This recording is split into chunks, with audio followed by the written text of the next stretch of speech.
The Lakers GM says that the plan is to bring back the core, but not to go after big stars. But the rest of the West is is getting better this offseason. Mm-hmm. If you were the GM in LA, which moves would you make to get LeBron one last ring? So I actually think, and I haven't, obviously been a huge Rob Pelinka fan, but I think this is the right tact.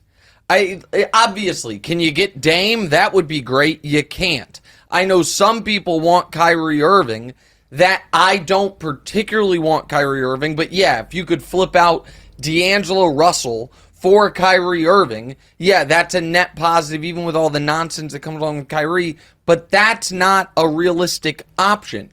So the Lakers are in a spot where, aside from LeBron, every single guy on the roster should be improving because of their age, with the exception of AD, who's 30, who at the very least should be maintaining, if not improving a little bit.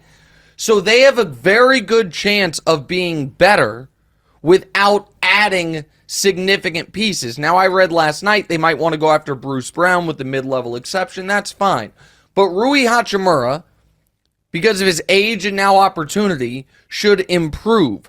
Austin Reaves, he doesn't have to take the giant jump he took mid-season, but he's just turned 25 years old. He should still be improving. Jared Vanderbilt, whose option they just picked up, should spend all summer working on corner threes. He should improve.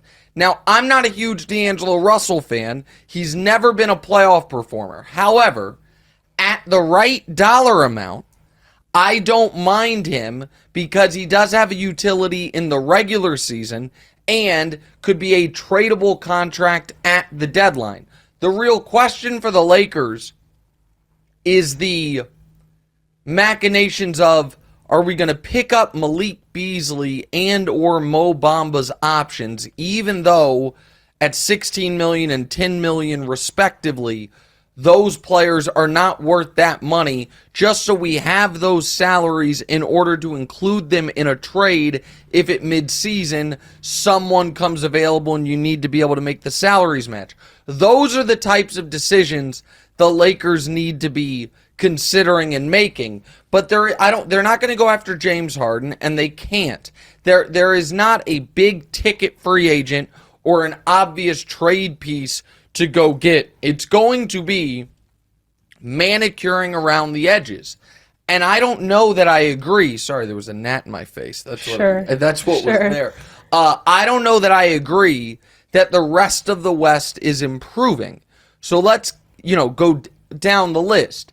Denver is basically going to likely be the same team, minus Bruce Brown. But with Christian Brown being a year older, maybe a year better, we'll see what direction Michael Porter Jr. and Aaron Gordon go, but assume they maintain. There is right now no holes to poke in Denver. It is very hard to repeat. They are a team that have dealt with bad injury luck in years past, had basically no injuries to speak of this year, and then you see how next year goes. The other reason for the Lakers in reference to the Nuggets should, I think, feel better than a 4-0 sweep would indicate is not necessarily just because those were close games, but because in that series, Jamal Murray, who's a very good player, but not an all-time great player, in that series had an all-time great series. The guy averaged 32 points per game in that series. If he averaged 25 points per game, which is more in line with a realistic output, how does that change the series? And then you go down, Memphis. I don't think Memphis got discernibly better. I don't think swapping out Tyus Jones for Marcus Smart and you're going to have 25 games without Ja makes them better. The Warriors, I think Chris Paul's better than Jordan Poole, but you then have to build in that Steph is 35 years old. Is he going to be as good? Maybe a touch worse, but say he stays as good. Draymond's on the decline. Clay's on the decline. And they still don't have the size. Phoenix is the team everyone's going to say, oh, because they added Bradley Beal.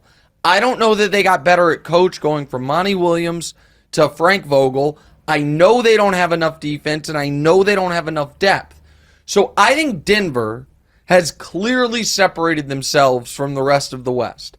But if the Lakers just run it back, they are, to me, a clear number 2 compared to everyone else in the conference. And the one other thing about the Lakers, the biggest improvement the Lakers can make is Anthony Davis taking the way he played post-injury this year, that length of time without being hurt, the way he played defensively in the postseason, building on that, and Anthony Davis taking personally that in the 3 years since he's won the title, all the other 7-footers in the league, all the other frontline 7-footers, superstar type guys, have made giant either leaps or massive accomplishments. Since AD won his title, Giannis has a ring and a Finals MVP.